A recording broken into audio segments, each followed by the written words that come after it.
Good morning and welcome to 8 at 8. If you look behind me in the pool, you'll notice a pretty cool boat. It's made out of materials by my son.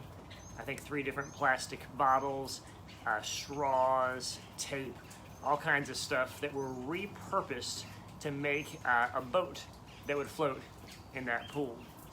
And I want us to celebrate and embrace this morning that right with the very stuff of your life, the things that are most painful to you this morning when you open your eyes and when you got out of bed and when you're embracing the reality of today, the things that are most challenging for you, God is at work. I wanted to share with you a text. I texted somebody yesterday who was going through a horrible situation. It was probably one of the worst situations this person has experienced in a long time. And in the midst of hearing and just witnessing their pain, I wrote a text to them, and I just want to share it with you because I know that there's more people than this one person who's really struggling this morning, and I pray this will be a blessing to you. So the first thing I reminded them was that God feels your pain. I don't know if you've ever thought about this, but the idea that you're created in the image of God means that all the things that you experience, for instance, your emotions, they are reflections of God Himself. And so if that's true, then when you feel attacked and you feel the emotions raging up inside of you, God gave you the capacity to feel those emotions. And when you're hurting and when you're struggling and when you're angry and when you're sad, God created you with those emotions, which means they're reflecting parts of His character. That's why in the scriptures we see God angry, we see God mourning, and so forth. God feels your pain. He has the capacity to feel emotions, and He understands you and knows you, so He has the ability to relate to you. And so I just want to encourage everyone watching this morning that God feels your pain. The second thing that I mentioned to this person is a quote from my mom, who I believe is watching this morning, and she always says, "This too shall pass." And so I just told the person, take a deep breath and let this thing just work itself out. The third thing I mentioned was to look in the mirror, and this is the most challenging thing I mentioned in my text, and it's the most challenging thing I can say to you this morning. Because when we feel attacked, when we feel like something or someone especially is coming against us, the last place we want to look is in the mirror, right? We're very focused on how horrible of a person is attacking us. We're very focused on their guilt. We're very focused on what's going to happen to them and what we're going to do and so forth. But whenever we are experiencing pain, it's such a blessing to look in the mirror, even if the other person is 95% wrong and there's a 5% lesson for us, to look in the mirror long enough for God to reveal to us what He wants us to learn. We need to be asking questions, and this is what I said in my text. I said, ask God, what is He trying to teach you in this moment? And I'm talking about right in the midst of you struggling and feeling all those emotions that you're feeling. God, what are you trying to teach me about myself? Yeah, there's plenty that other person needs to learn, that's for sure. But what about me? What can I learn in this? What are you speaking to me? The fourth thing I said to this person was this. The person that attacked you, she will reap what she has sown. In other words, eventually her actions will catch up with her. And don't try to be the person who makes sure that that happens as quickly as possible. You don't need to take that vengeance into your own hands. She will reap what she has sown. Lastly, I basically said something that's probably I think almost nobody actually does this in these moments, but it's what I challenge this person to do, and that is to pray for the person that was causing her all this pain.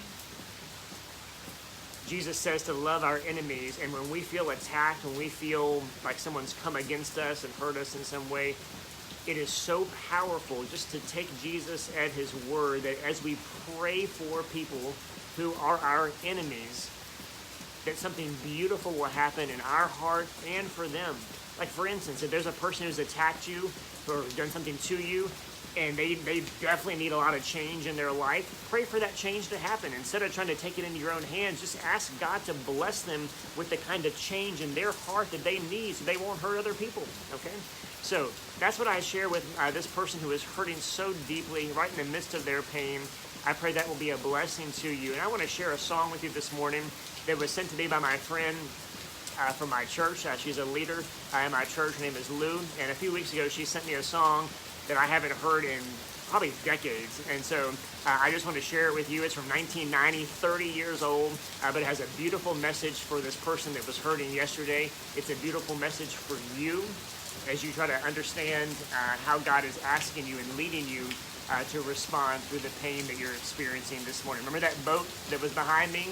How it was all those, the plastic pieces and the straws and the bottles and the tape were all repurposed for something really cool. God can repurpose what you are experiencing to create something beautiful in your life and in the life of others, even those who have mistreated you. And let's just pray that God will do that and let him do whatever he needs to inside of us to make that happen.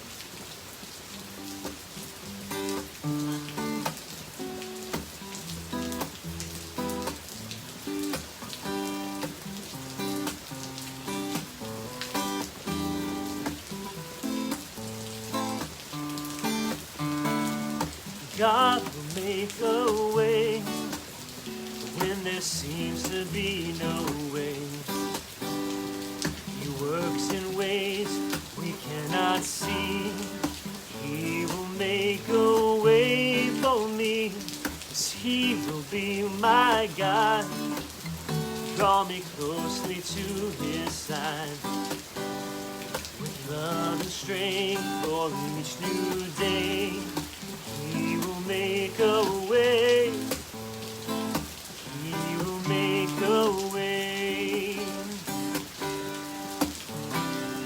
God will make a way when there seems to be no way. He works in ways we cannot see. He will make a way for me, and he will be my guide. Draw me closely to his side with love and strength for each new day. He will make a way. Yes, he will make a way. In a roadway in the wilderness, he'll lead me. Rivers in the desert will I see. Heaven and earth will fade, come on, but his word will still remain. He will do something new today. 'Cause God will make a way when there seems to be no way. He works in ways we cannot see. He will make a way for me, 'cause he will be my guide. Hold me closely to his side. Love and strength for each new day. He will make a way. God will make a way. If that boat was not a good enough example for you, I hope you've heard the rain pouring in the background. Something that can seem to ruin our plans, right, if we plan to be outside, but at the very same moment, is causing things to grow that are going to give us life. Amen.